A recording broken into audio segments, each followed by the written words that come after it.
একটা বিউটিফুল এটা অন্য জিনিস বা বাচ্চাকে নিয়ে অনুভূতি বলা খুব কঠিন। আগামীতে বাবুকে আপনি মানে কি ধরনের মানুষ হিসেবে দেখতে চান? দোয়া করেন যাতে এটাই ঠিকঠাক মতো ছেড়ে দিতে পারি। ও কি হতে চায়? ওর কিছু ও যা ইচ্ছা তা হোক, আমার কোনো অবজারভেশন নেই, যা ইচ্ছা তা হোক। কিছু যদি নাও হতে চায় ইটস ফাইন, কিন্তু একটা ঠিকঠাক মানে ভালো মানুষের ডেফিনেশন তো অনেক বড়। তো ভালো মানুষের ডেফিনেশন কতটুকু মিট আপ করতে পারবে জানি না, তবে ঠিকঠাক মানুষ হোক, কারো ক্ষতি না করে। আচ্ছা, আপনি যখন বাসায় থাকেন, বাবু যখন একটু দুষ্টুমি করে, কান্নাকাটি করে, তখন আপনি কি ভাবেন?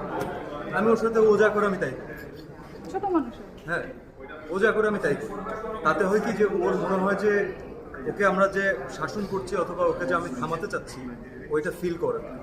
থামাতে যখন বেশি ফোর্স করি আমরা, তখন এই কাজগুলো রিপিটেডলি করতে থাকে, বাচ্চাদের সাইকোলজি। তো যখন ওর সাথে ওই জিনিসটা আমরাও করা স্টার্ট করি, একটা মোমেন্টে ও বিরক্ত হয়ে যায় যে তুমি কেন আমার সাথে এটা করছো, এটা বলে রেখে অন্য কিছু করতে চলছে। অবন্তিয়াপুর রিসেন্ট একটা ভিডিও